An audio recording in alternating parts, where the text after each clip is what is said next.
Xavier Jaffré, journaliste d'investigation. 58 ans, je me trouve à la porte de Vincennes. J'enquête sur un sale ripou de la police nationale qui me tend des pièges à n'en plus finir. Alors c'est un flic ripou qui appartient à la franc-maçonnerie. Je pense sincèrement que c'est un homosexuel honteux. Tu vois. Moi j'ai rien contre les tapettes, enfin pardon, pour contre les homosexuels. Mais celui-là, c'est un honteux, quoi. Il n'ose pas l'avouer, quoi, qu'il est de la jaquette.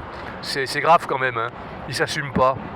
Donc je disais donc qu'il y a un fonctionnaire de police là, qui en a après moi, un ripou, hein, une pourriture de chez pourriture, qui fait mettre sous surveillance mes ordinateurs et mon téléphone.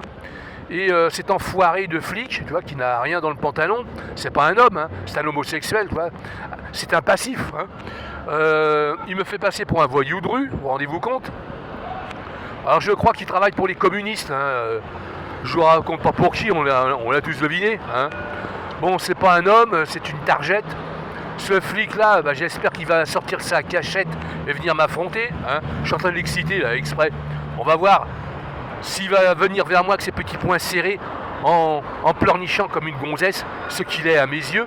Parce que c'est très grave ce qu'il a fait. Hein. Il m'a empêché de travailler, il m'a empêché de monter des entreprises, il m'a carrément diabolisé auprès de la clientèle. Heureusement, j'ai changé de clientèle. Maintenant, je ne m'occupe plus des particuliers qui sont sans le sou et qui, franchement, font chier. Maintenant, je m'attaque aux professionnels. Et ils ne sont pas au niveau, hein, croyez-moi. Pour attaquer, justement... disons, pour perturber mon terrain de chasse, voilà.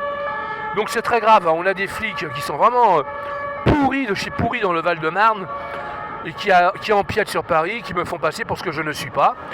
La dernière fois que ce salaud m'a fait chier, il braillait bien planqué, je sais pas où, là, c'était à la brigade financière au 36 rue du Bastion.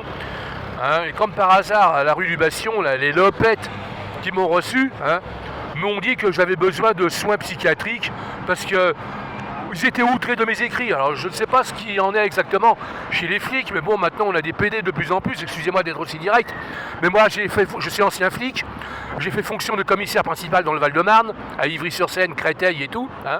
J'ai même pris la place du préfet du Val-de-Marne à l'époque, j'ai pris la place du préfet du Val d'Oise pour les émeutes de Villiers-le-Bel. Et ce que je n'ai pas mentionné, c'est que je me suis également occupé des émeutes en Outre-mer, c'était à la Guadeloupe ou à la Martinique, je ne sais plus. C'était du boulot aussi. Hein. J'ai ordonné à la gendarmerie de ne pas ouvrir le feu sur les manifestants. Il fallait surtout pas ouvrir le feu. Pourquoi?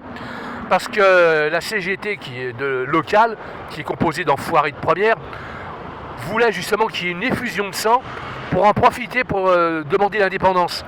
Si la Guadeloupe, ou je sais pas quoi, demandait l'indépendance, c'était tous les dom-toms qui en faisaient autant. Vous voyez un peu le piège que j'ai réussi à déjouer. J'ai remis le préfet à la table des négociations. Hein. J'ai été obligé de remettre le préfet de l'époque à la table des négociations parce qu'il avait piqué une grisonnière, il a quitté la table.